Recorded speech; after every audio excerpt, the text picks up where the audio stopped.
Hello student, class 11, chapter 4, process and basis of accounting. This is the chapter 4. So there are the 5 points in the process of accounting. Number 1, identification of transaction. Number 1 है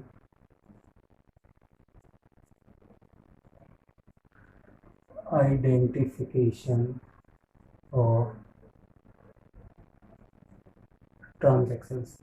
आपको कहीं very first day से ही आपको सामने आ रहा है कि identification यानी फाइनेंशियल और monetary express transaction are recorded only. ध्यान से देख लो, there are lot of transaction in the firm but only monetary express or financial transactions are recorded in the book of account। सबसे पहले monetary, it is the evidence कि किस चीज़ से। Number 1, इसका जो एविडेंस बनेगा कैसे कैसे बनेगा, डॉक्यूमेंट लाइक, जो इसके अंदर डॉक्यूमेंट्स लाइक क्या चीज़ है सर, कैश मेमो है। उसके बाद परचेज इनवॉइस है।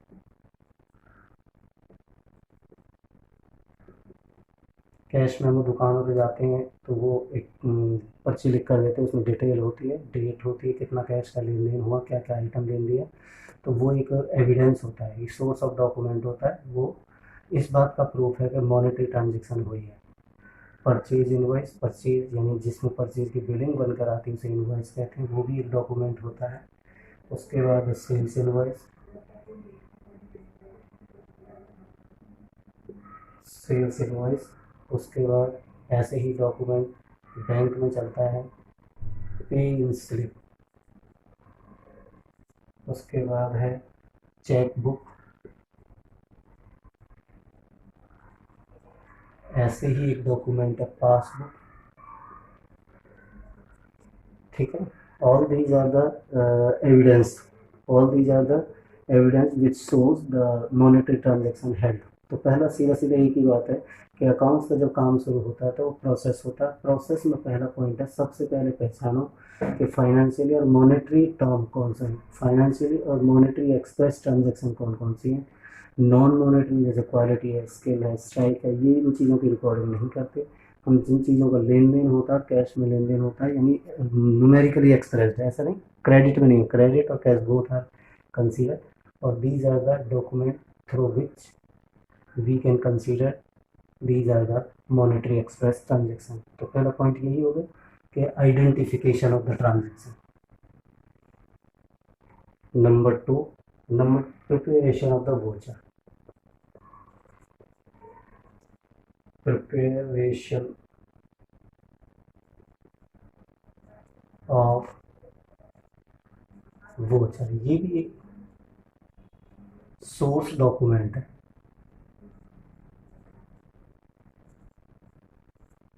इसमें क्या होता है, फर्स्ट ऑफ ऑल वोचर, सबसे पहले फर्स्ट वोचर तैयार किया जाता है। वोचर में अकाउंट डेबिट और क्रेडिट का हमें पता चलता है, वोचर में ही पता लगता है टू हु और फ्रॉम होम, किससे लेन देन किया है, किसको दिया है, किससे लिया है। और वोचर से ही एंट्री जाती है जर्नल एंट्री में। अब ये टर्म आ रही है, आगे और आएंगी जर्नल एंट्री में। अपन अगले चैप्टर्स में जब शुरू करेंगे तो ये चीज़ें आपके सामने आएंगे, अभी इन चीज़ों को ऐसे ही याद रखो, जर्नल। और इसको बोलते हैं book of original entry, book of original entry. इस टर्म को जरूर याद रख लेना। ठीक है, पहले आइडेंटिफिकेशन, उसके बाद वोचर बनता है। वोचर में पता लगता है कि कौन सा अकाउंट डेबिट होगा, कौन सा क्रेडिट होगा, किसको देना, किससे लेना, क्या चीज़ें, सारी डिटेल होती है। फिर उसकी जर्नल एंट्री होती है। जर्नल एंट्री जिस बुक में होती है उसे बुक ऑफ ओरिजिनल एंट्री कहने लग जाते हैं। एक और चीज़ ध्यान रखनी, each transaction having is separate voucher, सभी के लिए एक एक वोचर अलग अलग बनेगा हर ट्रांजैक्शन के लिए। और फिर ये वोचर्स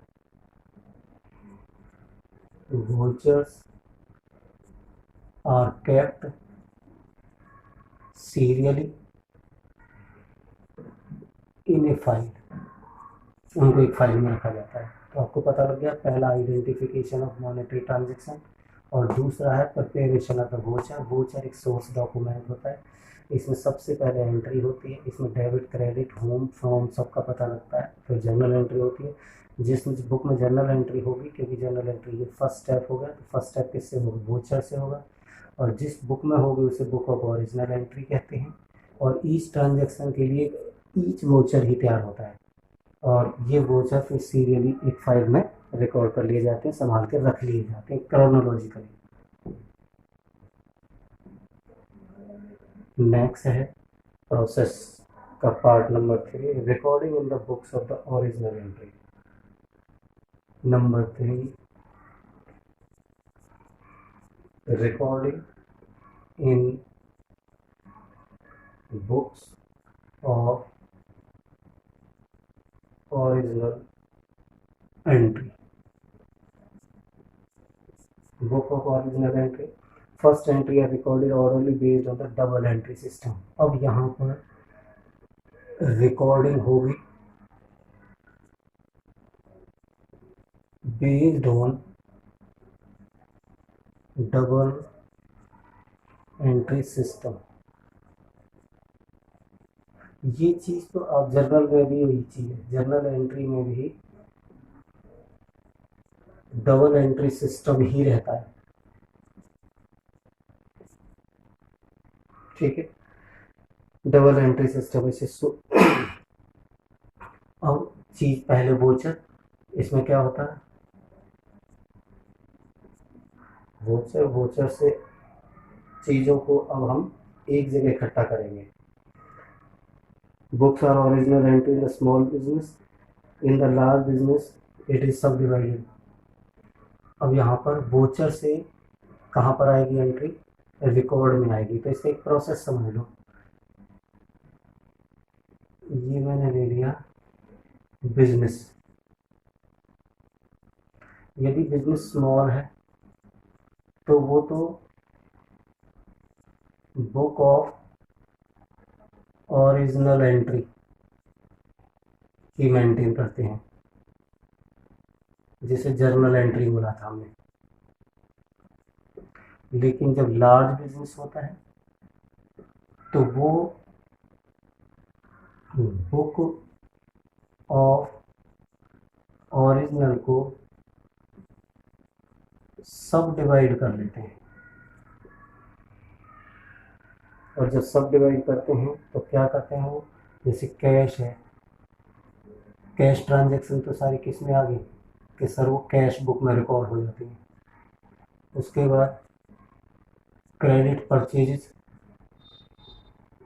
सर वो परचेज बुक में रिकॉर्ड कर लेते हैं एक जगह।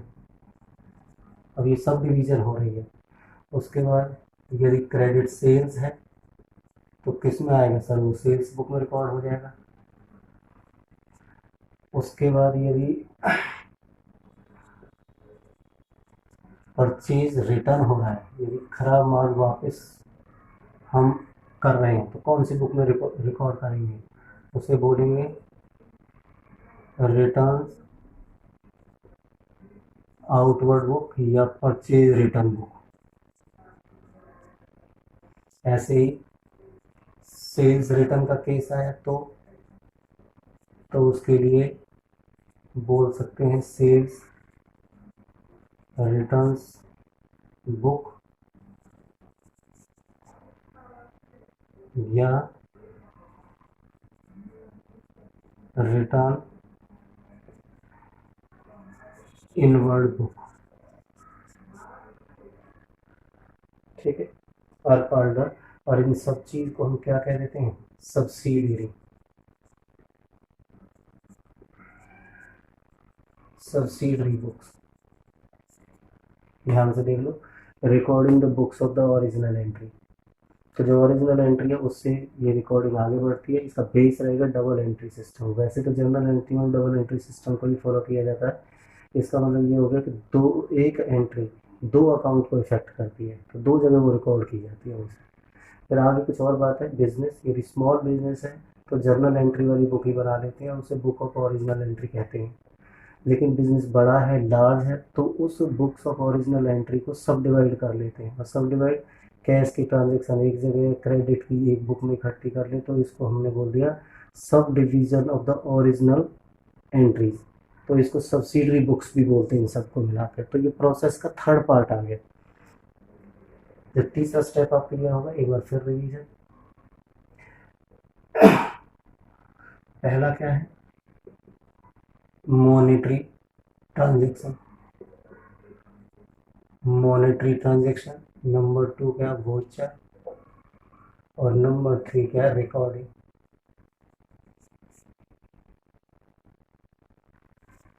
अब प्रोसेस का फोर्थ पॉइंट कि इसके बाद क्या होगा। इसके बाद जो होगा वो है पोस्टिंग टू लेजर,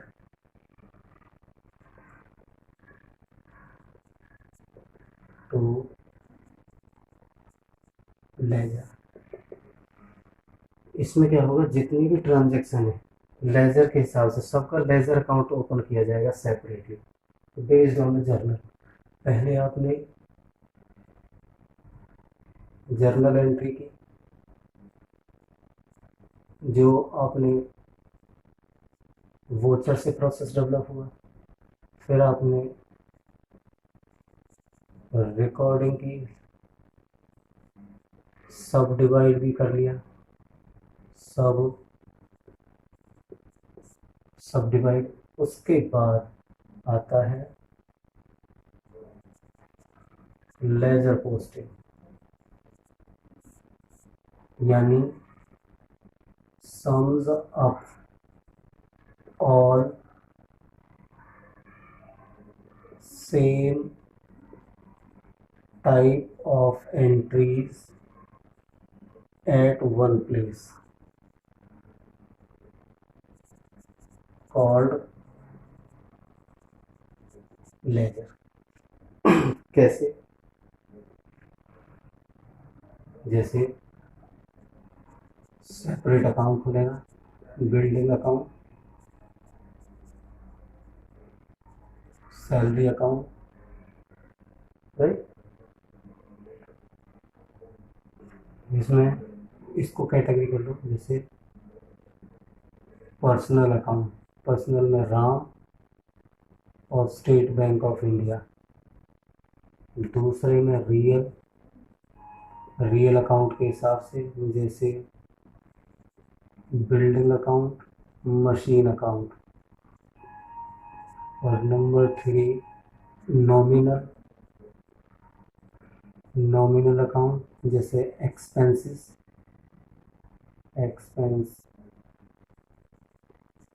और इनकम, जिसमें आ सकता है सैलरी अकाउंट और रेंट रिसीव्ड अकाउंट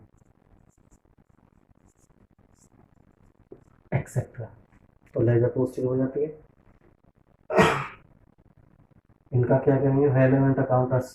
एक बार इसकी समरी समझ लो कि ledger posting means first of all journal entry with the help of the voucher you have to record. If business is large तो you have to sub divided the books called subsidiary books and followed by transfer to the ledger posting, mean all same type of the entry, all same type of entry are recorded sum up at the one place is called laser. जैसे personal है, राम से related बहुत सारी entry तो Ram account में आ जाएंगी, state bank of India से related है तो उसमें आ जाएंगे, उसका एक सेपरेट अकाउंट खोल दिया जाएगा। रियल अकाउंट, ये टर्म आप आगे सुनोगे, आगे आएंगे, क्योंकि अब ये प्रोसेस न्यूमेरिकल्स जब शुरू होंगे तब इन चीज़ों की आप एक बार फिर दोबारा से बातें करेंगे। अभी आपके लर्निंग पॉइंट ऑफ व्यू से आपने ध्यान रखनी है। रियल अकाउंट जैसे बिल्डिंग और मशीन, बिल्डिंग से रिलेटेड जितनी भी ट्रांजैक्शन होंगी वो बिल्डिंग अकाउंट में आ जाएंगी, मशीन से रिलेटेड मशीन में। नॉमिनल भी एक अकाउंट होता है, उसमें इनकम और एक्सपेंसेस की बात करते हैं। यदि कोई एक्सपेंसेस है तो एक जगह, इनकम है तो एक जगह रिकॉर्ड कर ली जाती है, और जब हम एक जगह इन चीज़ों को इकट्ठा करते हैं तो उसे हम लेजर पोस्टिंग कहते हैं। यही बात आपने ध्यान रखनी बस। तो ये प्रोसेस का पॉइंट था। अब एक पॉइंट और जो जिसको हम लास्ट पॉइंट में, नंबर 5, जब आपकी लेजर पोस्टिंग हो जाएगी तो फिर बनाएंगे आप ट्रायल बैलेंस। और लेजर अकाउंट्स आर बैलेंस्ड, सबको बैलेंस किया जाएगा। देन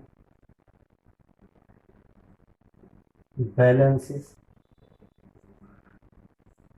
वेदर डेबिट और क्रेडिट, आप वहीं पे सीखेंगे कि डेबिट बैलेंस भी आ सकता है, यानी left hand side right hand side कोई भी बड़ी छोटी आ सकती है, तो वही बैलेंस आपने लेना है।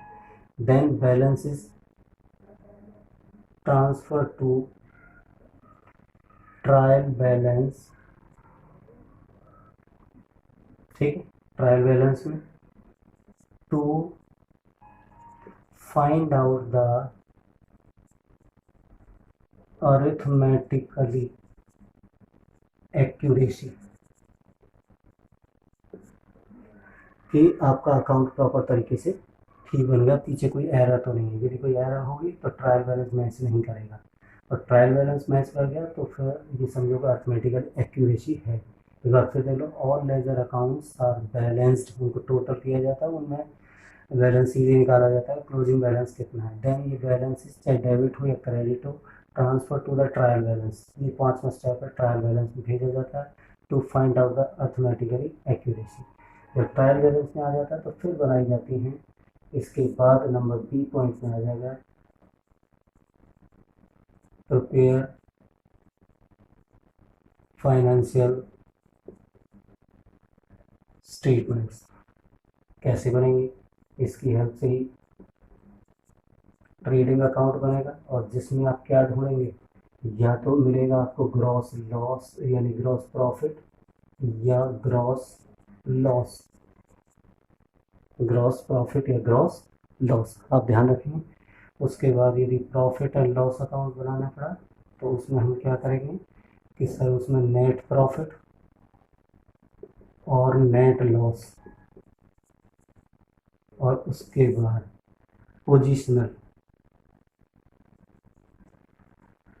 पोजिशनल स्टेटमेंट तैयार होगी। पोजिशनल स्टेटमेंट को कहते हैं बैलेंस शीट,